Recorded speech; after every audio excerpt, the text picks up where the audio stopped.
What's up, guys, and welcome back to another episode of Keeping Up with the Commanders. And this week's episode is probably one of my favorite episodes in the entire year, really, because in today's episode, we will be discussing my early pre-training camp prediction of what the final 53-man roster is going to look like. We're going to go through the offense first, then we're going to hit the defense. I'm going to talk about the special teams, and then we're going to go to some surprise veteran cuts that I think could potentially happen, because I do have some cuts here that could be of some surprise in terms of my early 53.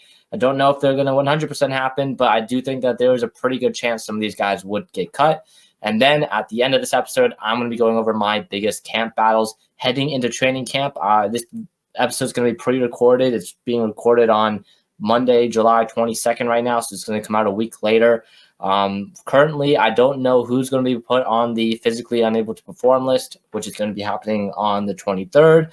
So that's going to play some effect into it, but I don't really think so. At least not that much. There's only a couple guys I think it could affect, but beyond that, it's not really going to affect my roster prediction at all. So let's just jump right into it with the offense.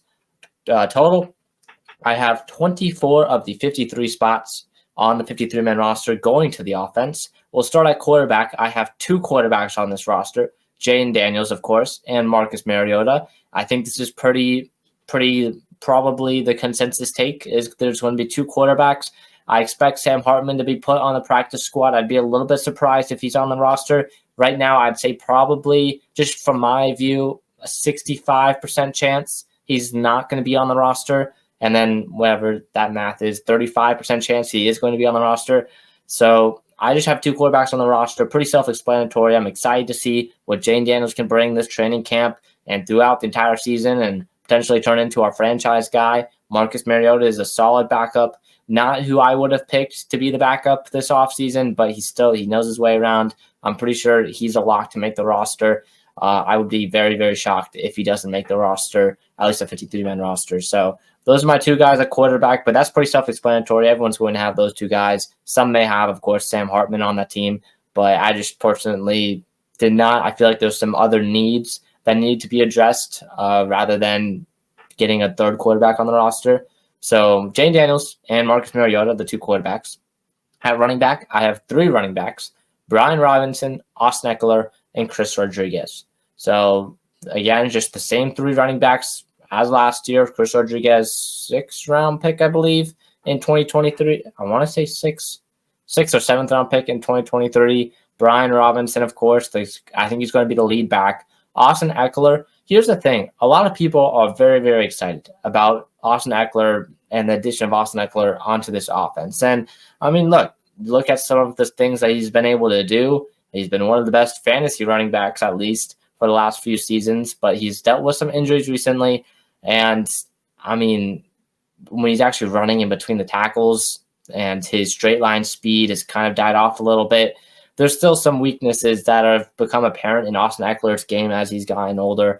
I really think Brian Robinson is going to be that lead back for the Washington Commanders. I expect Robinson to get the majority of carries, Eckler to be more of a third down back in terms of a kind of receiving back is going to be the main receiving back on this team, which I'm a little bit surprised by because I liked Brian Robinson's ability to make plays in the passing game last year. I really think it was a step up from what we saw in his rookie season and also at Alabama as well. So I was actually kind of surprised when we brought in Eckler.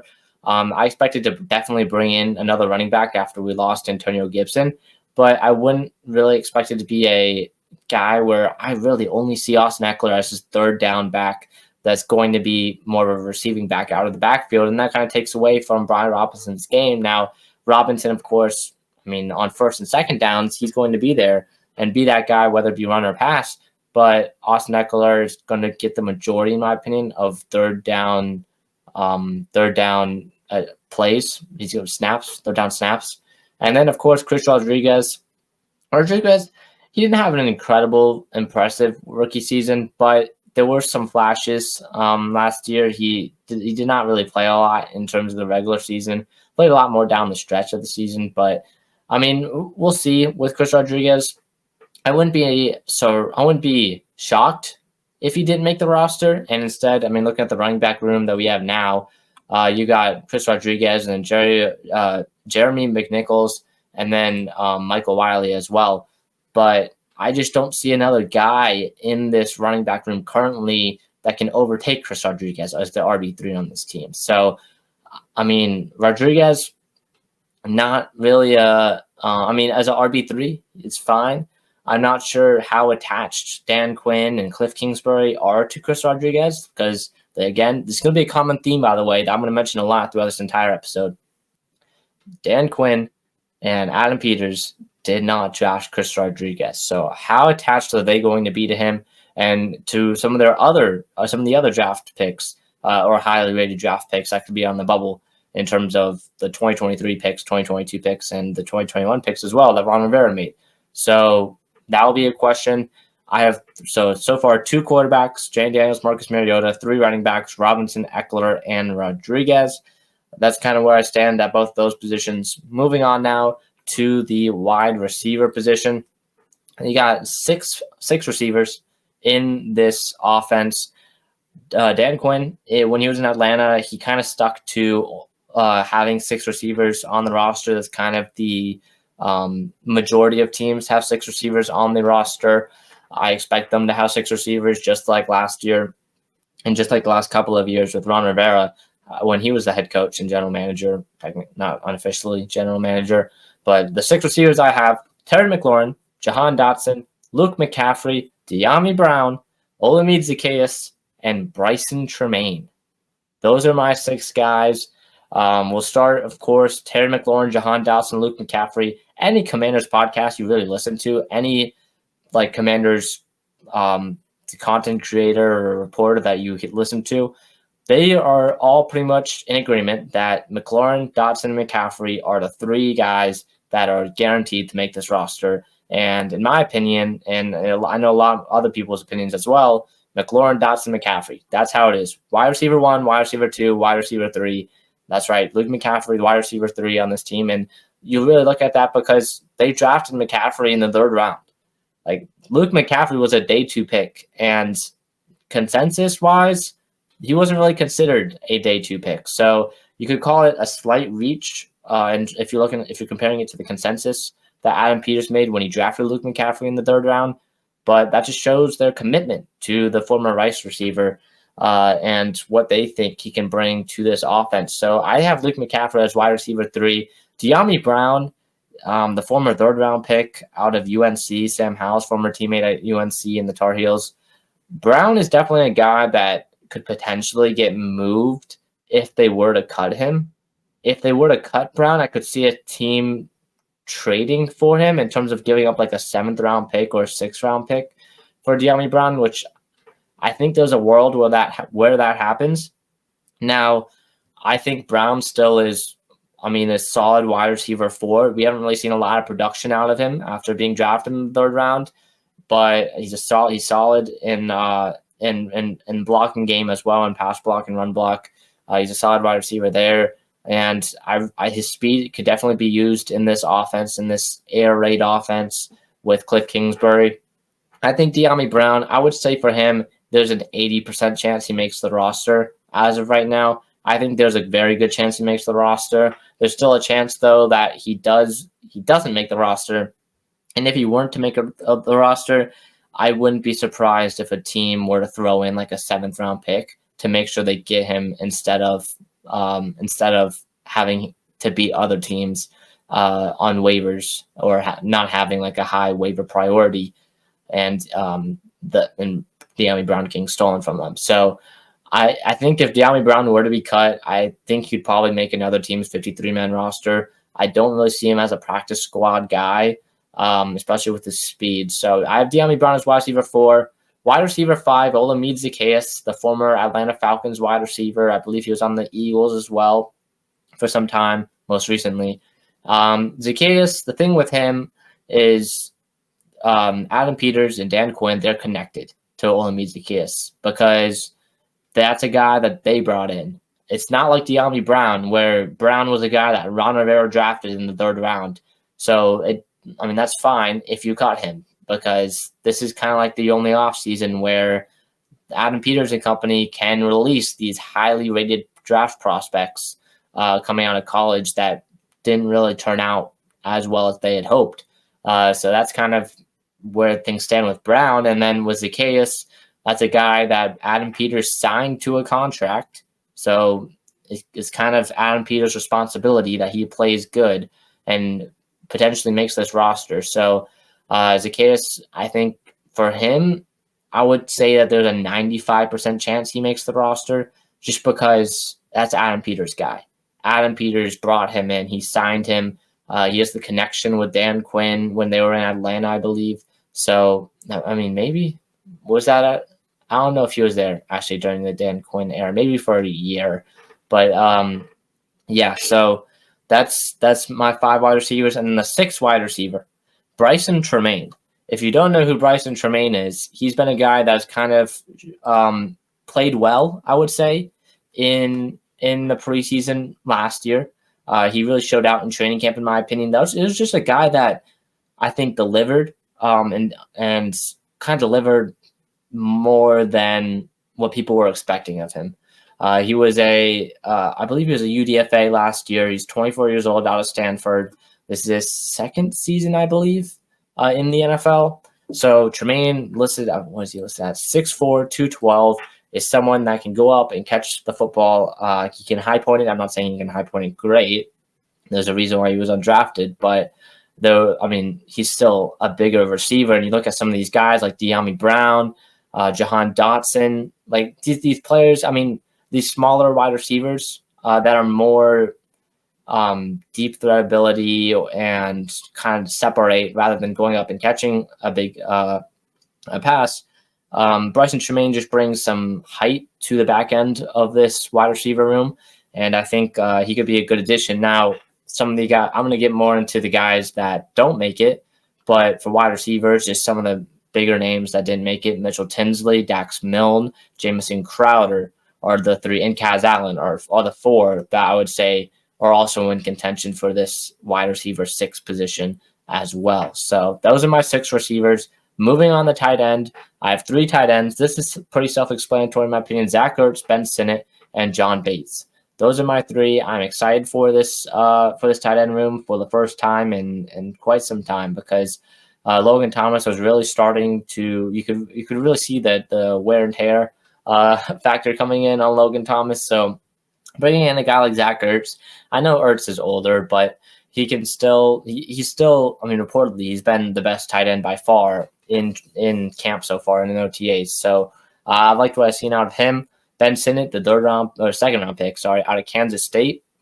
I'm super excited for Sinnott. He's Josh Taylor's number 1 guy, really, was Ben Sinnott. And so I'm super excited for that pick. And then John Bates, more of a blocking tight end. He's seen more action than a guy like Cole Turner, who I don't have making the roster. But those are kind of my 3 tight ends. I think that's probably pretty certain that's going to be those 3. I don't expect them to get 4. And I expect Cole Turner to be definitely a cut. So that's my 3 tight ends. And that is in total, 6, 3, 3, 12, 14 of the 24, which means 10 go to the offensive line. I have 4 offensive tackles and 6 interior offensive linemen. Now, of course, you can move around some of these guys a little bit, but for my 4 offensive tackles, I have Andrew Wiley, Brandon Coleman, Cornelius Lucas. Hold on, I put 3 down for some reason. Hold on, and Trent Scott. Okay, I forgot to put Trent Scott's name down, but I have 4 for the offensive tackle position. Trent Scott being the fourth one. I forgot to put his name down on the paper. But Andrew Wiley, Brandon Coleman, Cornelius Lucas, and Trent Scott are my 4 offensive tackles.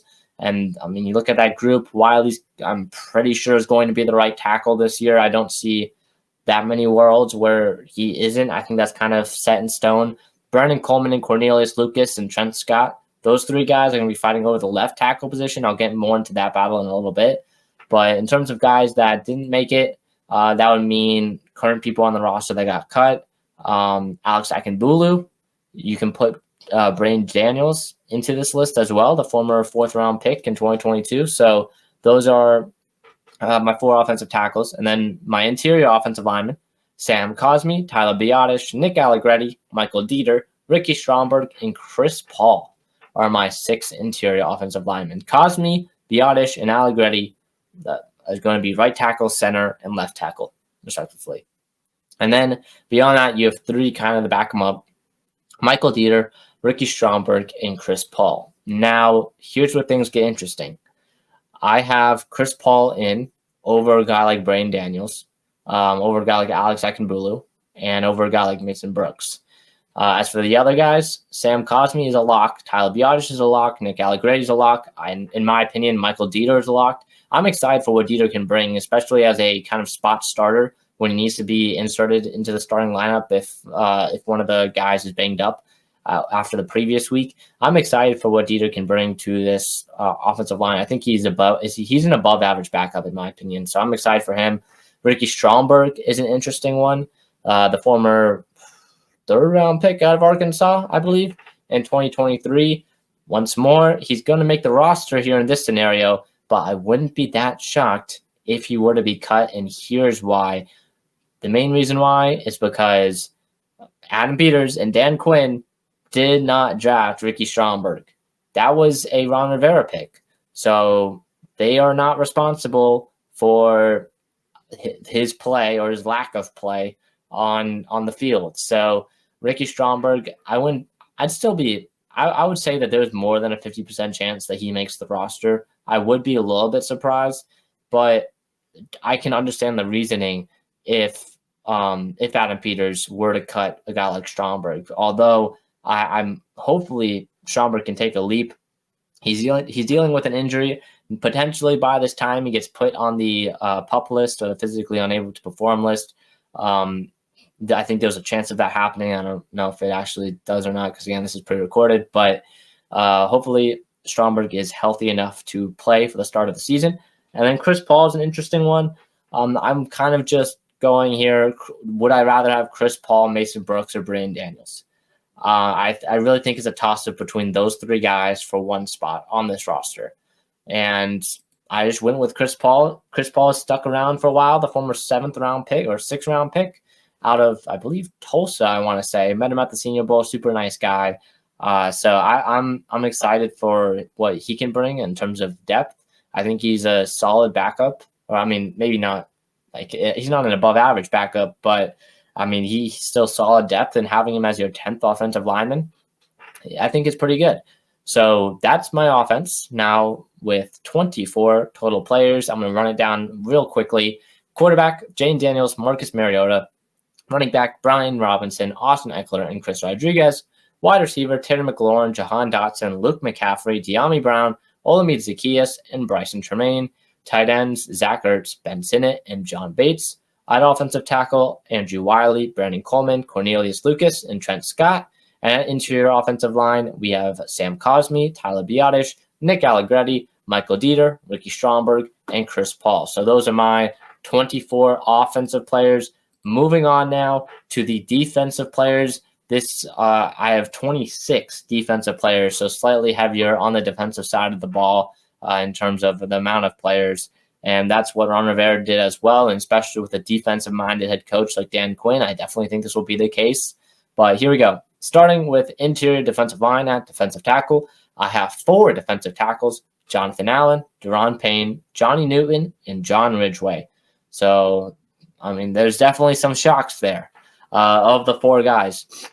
Jonathan Allen, Deron Payne, Johnny Newton. All 3 of them are locks. They're all going to be on the roster. The question is, will Johnny Newton start the season on a physically unable to perform list? In my prediction here, I'm going to say that he's going to be healthy by that time. I'm going to be optimistic and say that he's healthy, but we shall see what happens there, because if he's not, he'll be out for the first 4 games of the season, or first 3 games of the season, I believe, which will definitely be a major hit in terms of his growth, because he wouldn't even be practicing, that means, at that point. So Johnny Newton is the third defensive tackle, and then John Ridgeway as the 4th defensive tackle.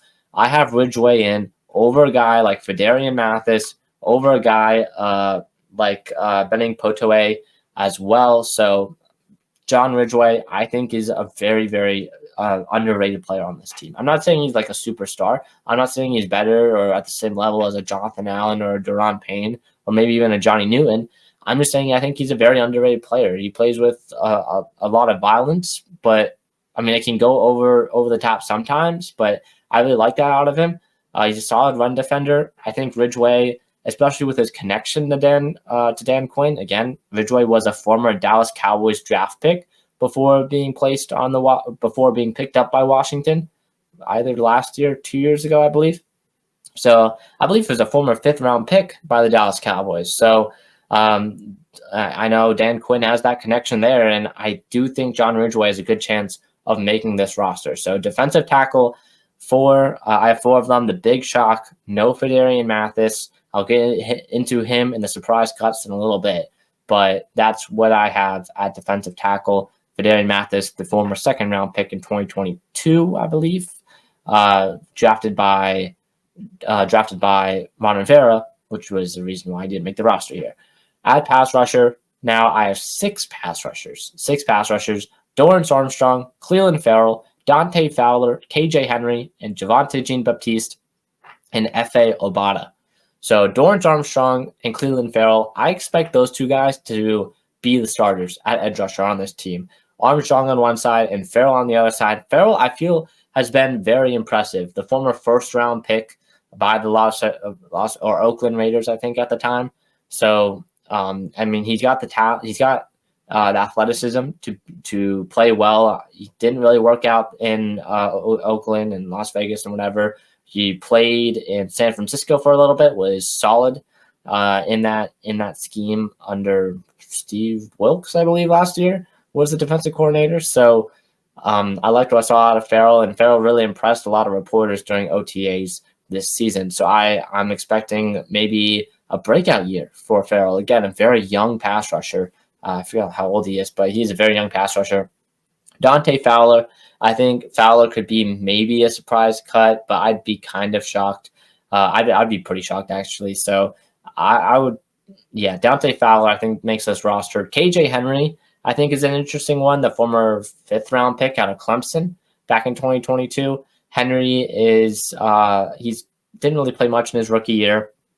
Played a little bit more last year, especially after the Commanders traded away Chase Young and Montez Sweat.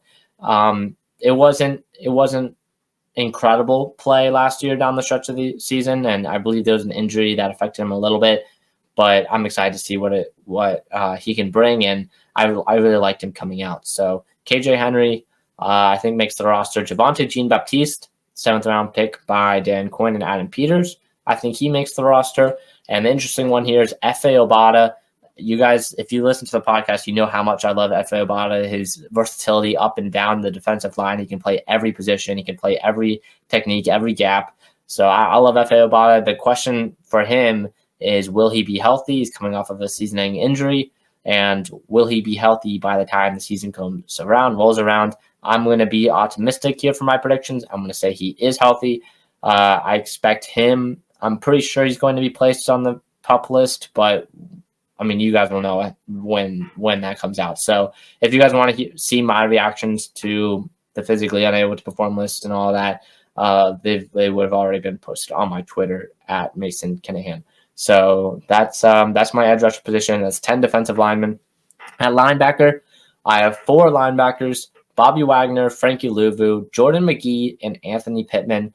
Wagner and Louvu are locks in my opinion. McGee is a guy that he's a super athletic linebacker. I'm excited to see what we get out of him. I think he could be the steal of our draft class, which is a very stacked draft class. But Jordan McGee, we can do in coverage. He's super athletic. The pass rush, one of the best pass rushing linebackers in the entire draft last year. And you look at these other guys like Frankie Louvu, one of the best pass rushing linebackers in the NFL.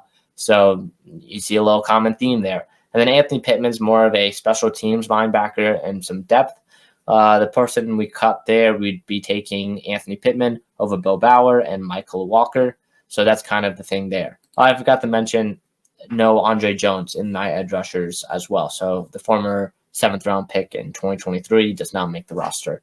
So that's, or was it 2022? I believe it was 2023. Doesn't make the roster. So moving on to cornerback now, I have 6 corners: Emmanuel Forbes, Benjamin St. Juste, Mike Sanderstill, Michael Davis, Noah Igbenogany, and Chigozie Onuzium. I think there's going to be some surprises here. Forbes, St. Juste, Sanderstill, in my opinion, are all locks. So those are 3. Michael Davis, I'd say there's a 90% chance he makes the roster. That's another one. He's going to be a good slack guy, interior guy.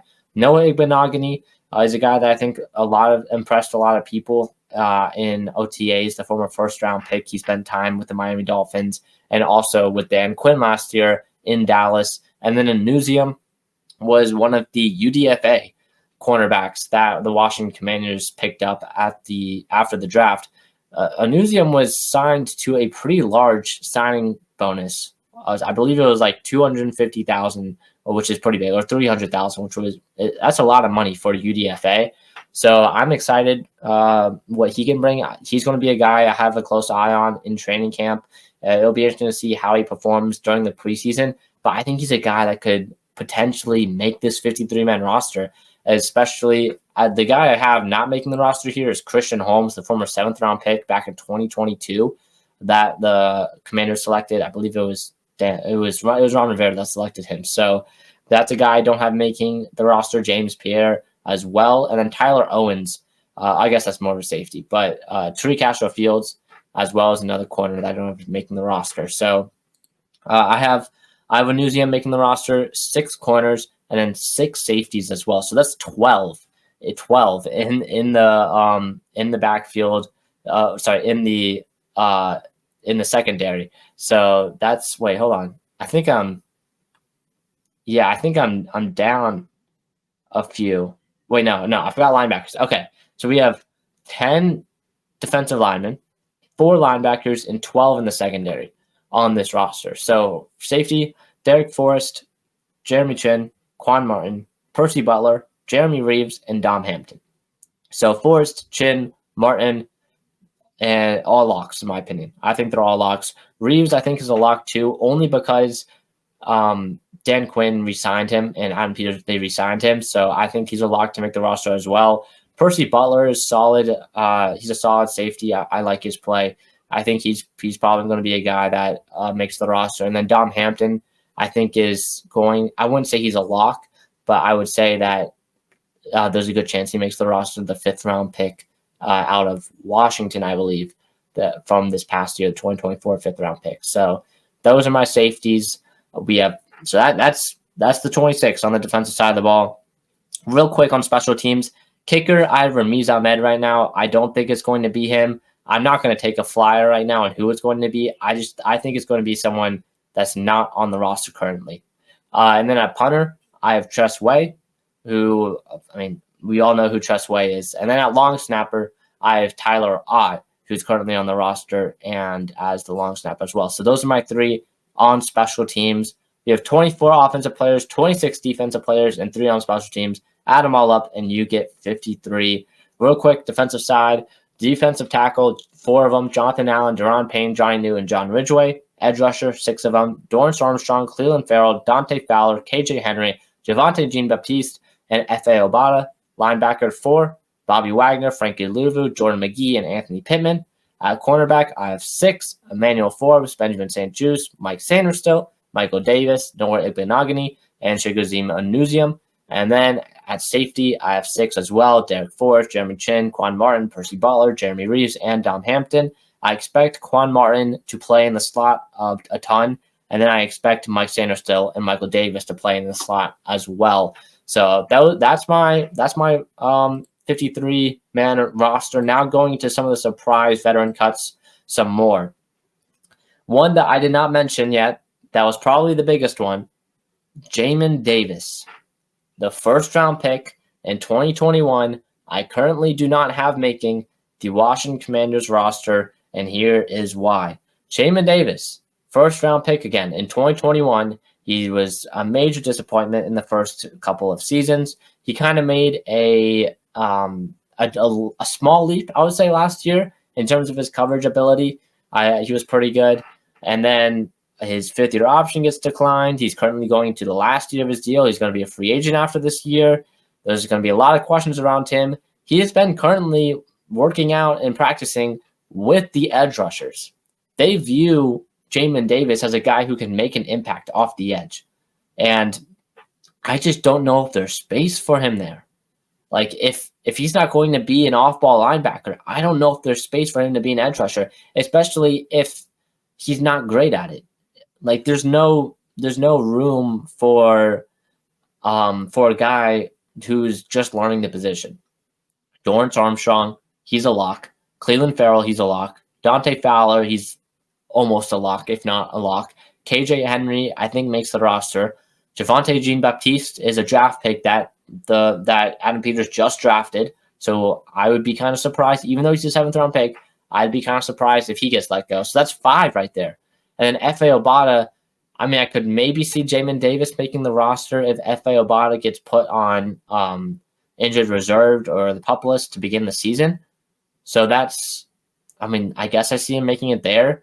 But then especially if Washington's going to be carrying 12 players in the secondary, I mean, their secondary is kind of stacked in terms of depth. I don't really know. There's going to be some surprise cuts somewhere. I think Jamin Davis is a guy that we could definitely see not make this team, especially because there's just so much depth in the secondary in terms of guys that Dan Quinn and Adam Peters have brought in or they've drafted, plus the highly drafted picks here already, like Forbes and St. Jude's and Derek Forrest. So, and Quan Martin. So, like, I mean, there's not that much space for a guy like Jamin Davis, who has not been a great linebacker. And then he's been kind of playing more edge rusher recently than he's been playing on off-ball linebacker. And he, I mean, at least that I know of, like, he hasn't really shown out and incredibly impressed or anything. So that's a guy I have not making the roster. Phidarian Mathis, I already mentioned, 2nd-round pick in 2022, towards ACL, I believe, or towards leg or something in the first game of his career. And then he's kind of dealt with some more injuries and hasn't really been the same since. He's a solid run stopper, but even then he's barely on the field. I think that there's a very good chance that he does not make this team. Christian Holmes, former 7th-round pick back in 2022. He's made the roster 3 years. What was it? 2 years in a row? 2 years in a row. He's made the roster as a 7th-round pick. So that's good for him, but I just don't really see it. And then, especially with the depth and the amount of players that Adam Peters and Dan Quinn have a connection with in that secondary. And then Braden Daniels, I already mentioned as well on the offensive line. Daniels has really struggled. A 2023 4th-round pick. Daniels, he struggled a lot during training camp, during the joint practice with the Baltimore Ravens, and then during the preseason games as well. He kind of had a little bit of a leg injury, I would say an upper leg injury towards the end of the preseason. And instead of putting him on the practice squad and having him potentially get picked up and not clear waivers, they instead put him on season-ending injury reserve. So that kind of ended his rookie season immediately, which, again, that's not great. That's not great. And Daniels, I don't think his injury was a season-ending worth putting him on season-ending injured reserve, but his play, and plus at the time we didn't really have that much space for a guy like Daniels, a guy who was struggling with his 13 reps. Like that's not good. So those are my 4 kind of big surprise cuts. Some other guys that I have don't make the roster that are veterans here, like I mentioned, Dax Milne, Mitchell Tinsley, the guy out of Penn State that impressed a lot of people, Mason Brooks. Tyler Owens was one of the major UDFAs that the Washington Commanders brought in. He's a safety. And then I think that was it, Bo Bauer, I guess. But that's it. Keandre Jones, another linebacker. But yeah, those are the guys I have not making the roster. I already mentioned special teams. I just don't think Ahmed's going to be the kicker here for this season. I think it's going to be someone else. And then Tress Way and Tyler Ott as the 2 guys for the punter and the long snapper. Moving on now to my biggest camp battles heading into training camp. The first one is probably the most obvious one, and that is at the left tackle position. I mentioned it a little bit already, But Brandon Coleman, Cornelius Lucas, and Trent Scott will be battling it out for the left tackle position. Brandon Coleman, third-round pick out of TCU, the tackle guard. I think Dan Quinn and company, they view him as a tackle. Cornelius Lucas, a veteran swing guard that Washington has had on this team, an above-average backup guard, in my opinion, on this team for the last few seasons. And then Trent Scott, I think Scott is really going to have to step up his game if he wants to be the starting left tackle. But the battle is really going to be between Brandon Coleman and Cornelius Lucas, in my opinion. Lucas is going to get the first team reps to begin training camp, in my opinion. I think he will. But Coleman is going to have to fight for it. And again, he's a third-round pick. He's got a lot of talent. We'll have to wait and see how that works out. The second training camp battle that I'm going to be keeping my eye on is the defensive tackle 4 position. Like I mentioned, Jonathan Allen, Daron Payne, Johnny Newton are all going to be locks. I'm going to be optimistic and say that Johnny Newton's going to be ready for the beginning of the season. He's not going to be put on injured reserve, or he's not going to be put on the physically unable to perform list. So he's going to be on this roster because they don't want to have his season over, and they can't really cut him and then bring him back. So Johnny Newton's going to be the third defensive tackle, and then I have John Ridgeway beating out Phidarian Mathis. Mathis is going to have to step up his game a lot if he wants to beat out a guy like John Ridgeway. Who does Dan Quinn select there on the defensive line? Will he go with a guy that he's a connection with Ridgeway, former 5th-round pick for Dallas, or will he go with a former second-round pick and Phidarian Mathis, who has struggled with injuries throughout his career? And finally, the wide receiver position. I mentioned it before, but wide receiver 5, wide receiver 6. I think McLaurin, Dotson, McCaffrey, and Zacchaeus are all locks. De'Ami Brown is most likely going to be on this roster, in my opinion, but there's a chance he isn't. And then the wide receiver 6 position, I have no clue who it's going to be. So I have Bryson Tremaine. I think with a good preseason, Tremaine is going to be the guy. But again, you have Kaz Allen. Will you go with someone like a return speedy guy like him, former running back at UCLA? Will you go with a guy like Davion Davis? Will you go with a guy like Mitchell Tinsley, who impressed a lot of people, the wide receiver out of Penn State, Jahan Dotson's former teammate at Penn State? Will you go with him, the UDFA last year? Will you go with a veteran like Dax Milne, who's been on this roster for multiple years now, or Jamison Crowder? Both of those guys are two main returners in terms of like gets punt returns and kick returns. Milne is he doesn't really bring a lot of big returns. He just does a lot of fair catches, but he's very safe return. He doesn't really muff the ball that much. And then Jamison Crowder, he's more of a guy that you can get a nice return out of him. There's a chance you get a nice return out of him. So we'll wait and see who wins out those battles. But those are the 3 battles that I'm looking at the most. But yeah, that'll do it for this week's episode of Keeping Up with the Commanders. I'll be back next week breaking down training camp. I believe I'm going to have, actually later this week, I'm going to have episodes out breaking down the practices that I'm going to be attending for training camp. So be on the lookout for that. That's going to be coming out towards the end of the week, I believe. Going on that Thursday or Friday or Saturday. I think I'm going 2 of those 3 days. So I'll have to figure out which ones. But after every practice I attend, I'm going to have a episode come out. So get ready for those. I'm excited for that. And then we are 2 weeks away from Washington Commanders football. So we are 2 weeks away from Washington Commanders football. I'm excited for that as well. Can't wait for that one against the New York Jets to kick off the preseason. That'll do it for this week's episode of Keeping Up with the Commanders. I'm your host, Mason Kinnahan. See you in the next one. Peace.